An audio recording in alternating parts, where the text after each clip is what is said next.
And now, a special Thanksgiving presentation. A Bookish Delight Marathon. Pony Permutation Project. Enjoy. P3 Project, Episode 1, The Emergency. By Bookish Delight.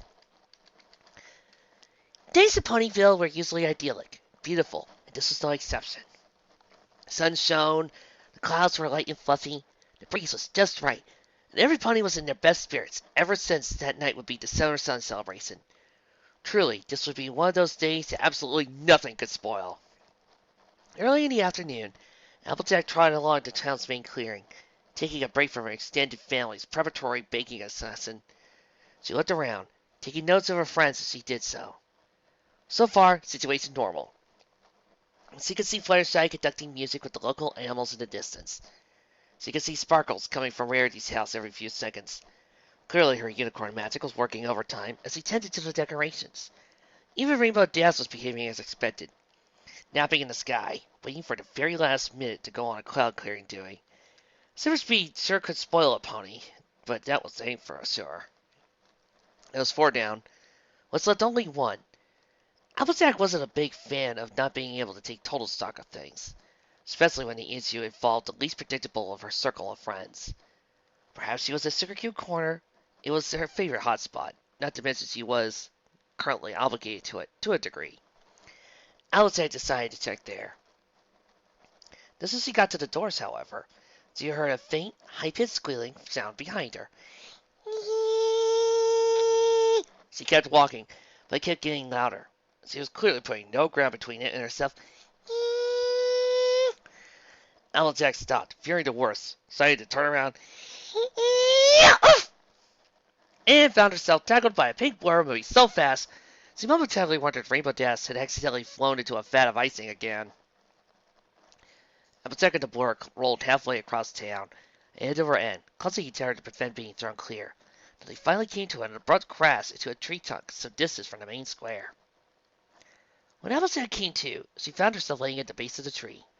A pink pony, the very pink pony she expected, stood directly over her, visibly no worse for wear. Applejack would have groaned as he remembered how.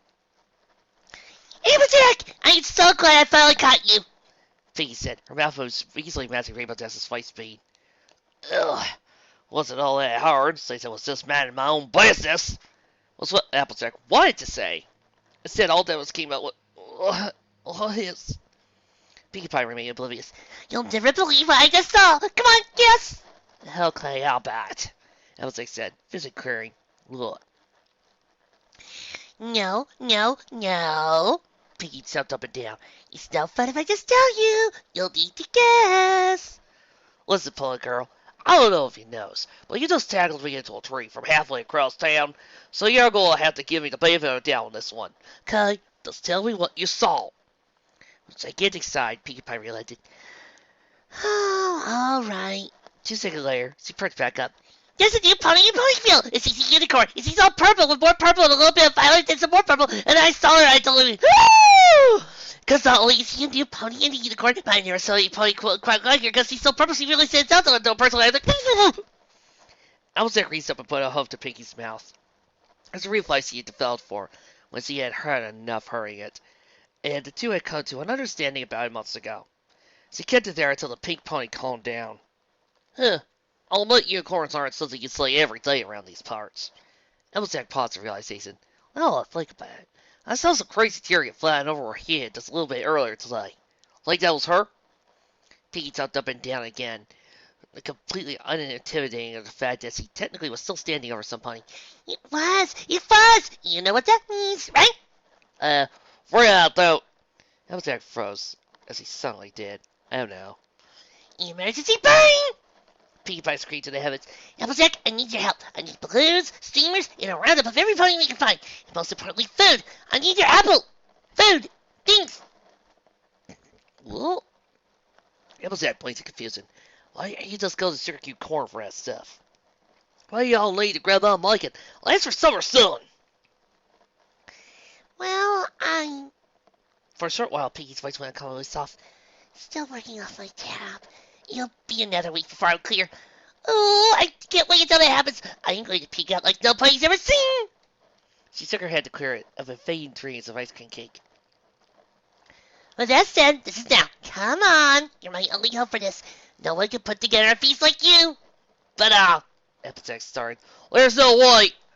Pinkie leaned in closer, widening her eyes as much as possible in accompaniment to the cutest pony pout imaginable. Please, Mr. Fussing and Doubt, I'll totally love you forever. Applejack tried to resist. She truly did. Unfortunately, a Pinkie Pie pout, trademark, is a dangerous weapon, especially when fired at point-blank range.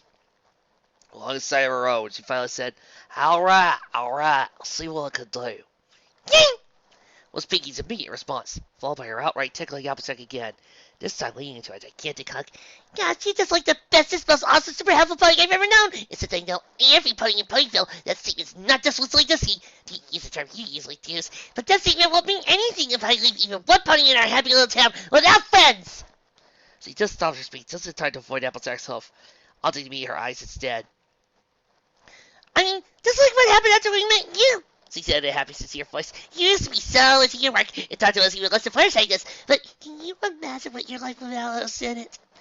She flared her eyes, sending a silent message that they both understood. Applejack managed to fight her for blush exactly 1 second after it happened. For two of them, it was enough. No, I suppose I can't. She got up, looked at Pinkie, and rolled her eyes and patted her mane.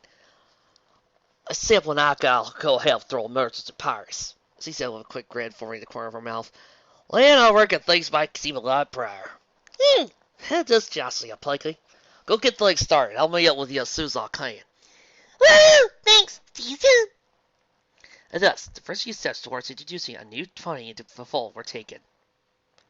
The rest, of course, is future history.